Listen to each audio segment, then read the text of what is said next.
Hello everybody, this is Erin Cruz, The Erin Cruz Show, Straight Talk with Erin Cruz. Thank you for joining me. It has been a tough week. Basically, I just wanted to touch base on a few of the top issues. One of them being right here in California. I'm not sure if many of you have followed California politics since Donald Trump's election, but we have an uphill battle. We have so many Democrats in the legislature that we aren't able to get the things done that we need to get done here in California. Marxism, communism, full-fledged socialism is the push, all right? Bringing in more dreamers and allowing illegals to work within our state. It's just atrocious what the legislature is bringing in. One of those items, the gas tax. So there's a large push I see by several groups, one in particular, and I will put the information down in the comments section. There is one group in particular that is pushing back against the gas tax here in California. The gas tax is essentially a job killer. It's going to drive all costs up, everything, from food to produce, essentials for even the poorest of Californians.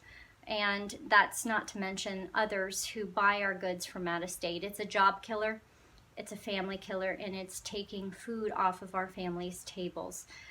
We have to push back. We have to take action against the gas tax. The other item that that's brought up a lot of conversation this last week, and it's difficult to talk about actually for me. I've been watching the CAGOP convention and following it, and my friends very closely who are in attendance, and it's extremely disappointing. I guess you could say I'm not really so surprised by the good old boys network within the GOP to want status quo and not take back the measure the measure that allows for us as Californians to vote in the primary for our, let's just say, Republican candidate, and then put the top two from each party, or top two who win, up for general election for governor and so on, and even especially in the legislature, those people who are running there. It's really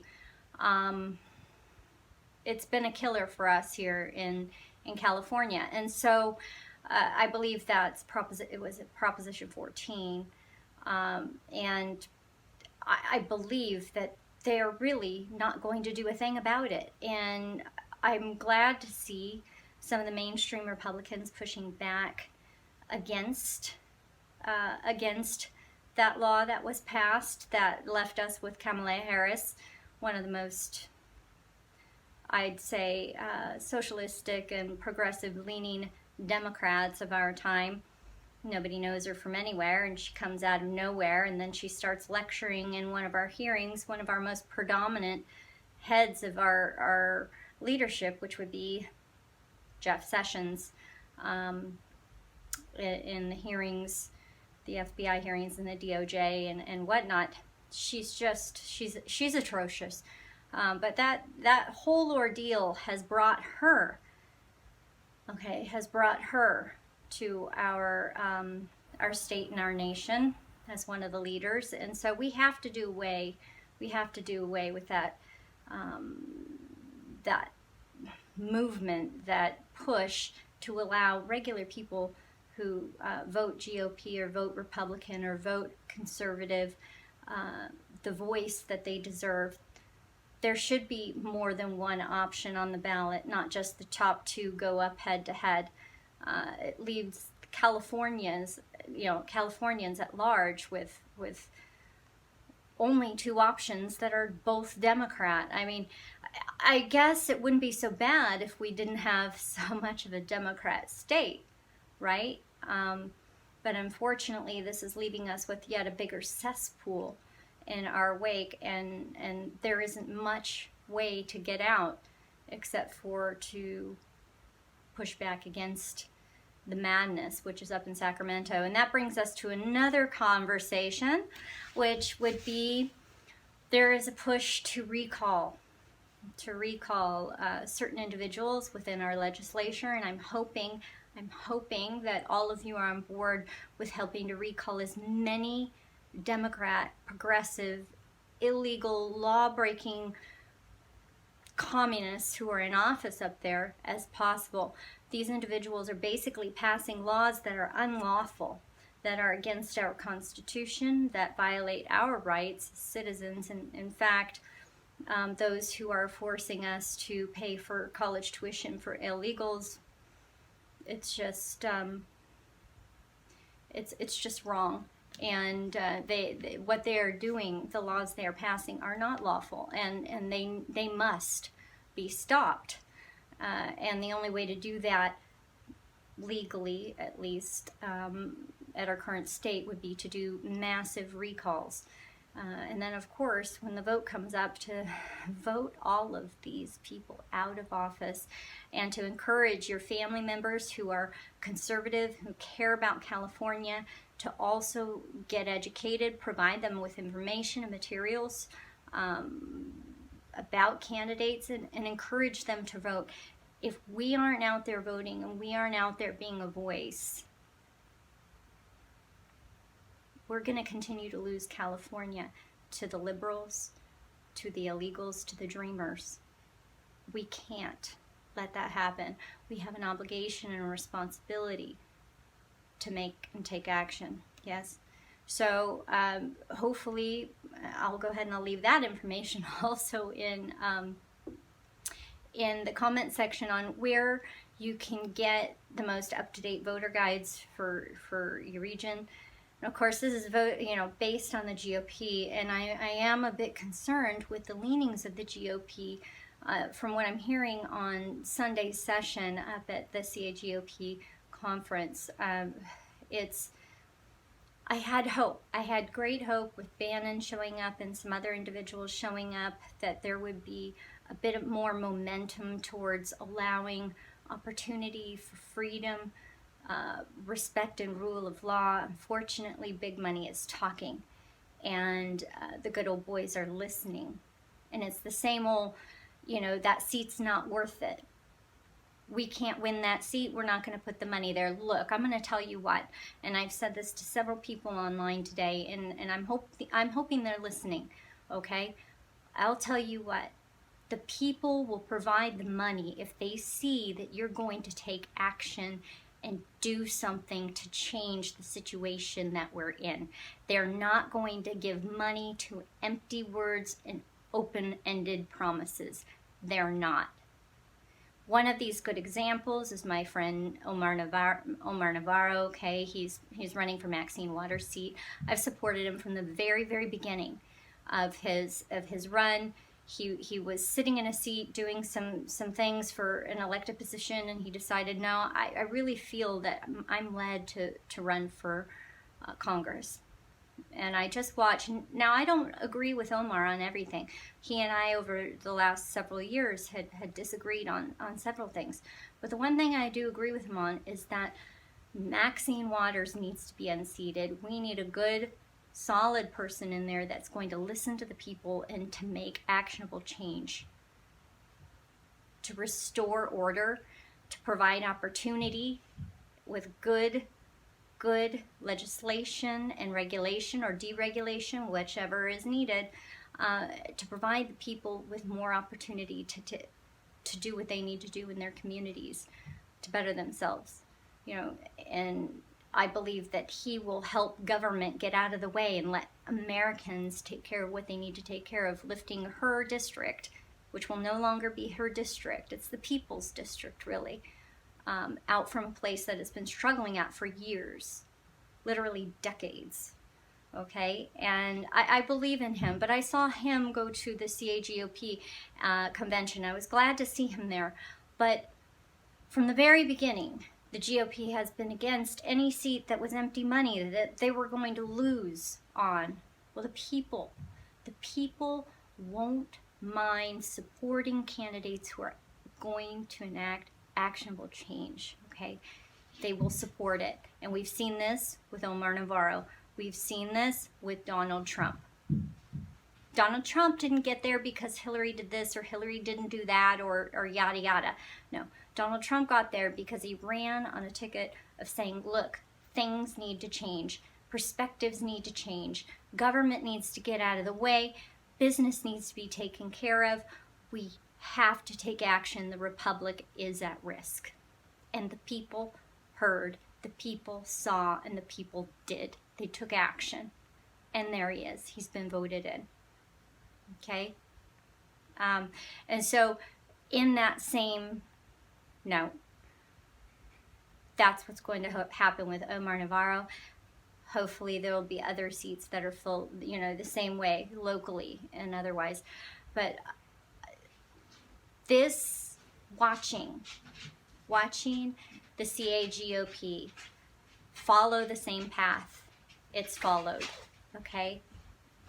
Watching that is extremely frustrating for me as a citizen, okay? It is. It's extremely frustrating. But I don't think it's the end of the world. They're going to lose their money. They will. You know how they'll lose their money? Please donate direct. When you see candidates run, donate direct. Don't send it to the big PACs. Yes, big money can sway and swift and shift. Let the big dogs, if they're going to do it, do it. But you know what? We as a people, we as a collective, we are huge. Huge. We are huge. If we donate direct in numbers, in sheer numbers, we can make a difference. So please, please give and donate direct to candidates as the election cycle goes on. Let the big parties see that we're not going to play anymore. We're done. We're done. We'll play in terms of, look, yes, they have a great platform. GOP is a great platform. It draws many of the same people, my friends, all are involved, and it's wonderful. That part of it is great. The people part of it is great. The politics and those that are running it, that are using the money and the power to shift things, it's not so great. Can that be changed? I'm sure with time. We are running out of time. It's 2017. We're coming up on November here.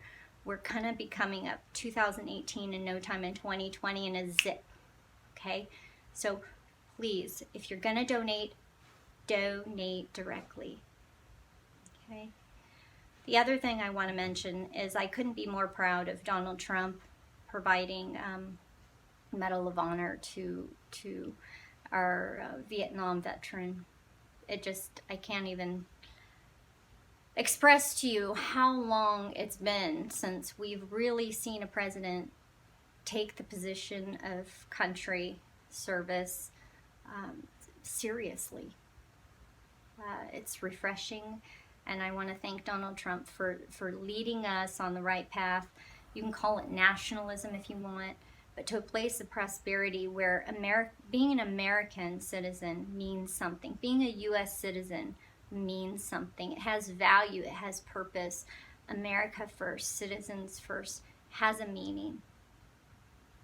When we take care of our own, we can provide for many more generations to come. Yes, I know I talked about that in my last show. So I just want to give Donald Trump that kind of recognition, I guess you'd say, and say thank you. Thank you again for starting and helping shift and move our country in the right direction. And on that same note, and gratitude for all of those who have served, I would also like to say, just as a citizen, and this is going to shift a little bit, I'm really, really frustrated with Congress. So I'm not sure if you saw my tweet today at Wagner Girlie, WAGNERGIRLE. I put out a tweet this afternoon. Basically, Donald Trump has called for tax reform by Thanksgiving. He's optimistic it could get done. Congress, not so much. My question is this: why is it that Donald Trump says we can get this done, and Congress is hesitant? It's about putting more food on the table, It's about being able to provide for our own, also flushing the economy, providing, you know, more money in our pocketbooks. We can spend more, and it's just around and round and round and round we go. It's a win-win-win. Why wouldn't Congress want that? They're wanting it for a bargaining tool, is my guess. They want to kick the can down the road. Well, I believe that the American people have had enough, and I believe that we really, as a collective, have to stand behind Donald Trump and contact our Congress members and reach out and let them know to stall any longer on tax reform is not okay. It's not. We flipped the House, we flipped the Senate, now we have the presidency. We've gone more red locally across the nation than many, many years past. Now is the time to take action on tax reform. There's never been a better time. We have momentum in the stock market. We have people at a place where they're creating jobs in their companies because they feel more confident, or they see confidence in the market, and then therefore they're you know, it's creating a better environment or climate for job creation, and that's wonderful. But Congress has to get out of the way. They have to get out of the way, and they need to move quick. They need to do, you know, take care of tax reform and just get out of the way and let the economy work for itself. To stall any longer only further proves that they are incompetent and not doing their jobs. They have had now 9 months to put health care reform on Donald Trump's table, to put tax reform on Trump's table, on President Trump's table, and they haven't. This just further goes to say that as the elections come forward, we need to make sure as a collective front to push those candidates in our local areas. One of those candidates I'd like to say is Kelly Ward in Senator John McCain's district. We have to push her through to a win. Now, you may not like her all the way. This is what I heard. Well, McCain has his weaknesses. She has her weaknesses too. There's always going to be an excuse. But status quo is never the place to stay in, especially when we've seen it has not worked. The evidence is in, it's all right there. Shift out the old people, and I'm not saying old in terms of old age, those who have been in Congress for decades should be retired. Allow for the opportunity for new individuals to come in. The greatest part is we can vote them out. If they do something wrong, we can in many cases recall them. Okay? But now is the time to make the change. Now is the time to make a push, especially for the House. Okay? So, in any case, I just want to say thank you again for joining me on this edition of Straight Talk with Erin Cruz. And please make sure to follow us all on all of our social media sites. The Erin Cruz Show, ErinCruz.com. You can find everything about each one of our different shows. I started at Cooking in the Kitchen with Erin Cruz, just trying to do a little bit of fun things. You have any ideas, let me know. I'd be glad to do them. All right. Thank you so much again, and God bless you. And God bless America.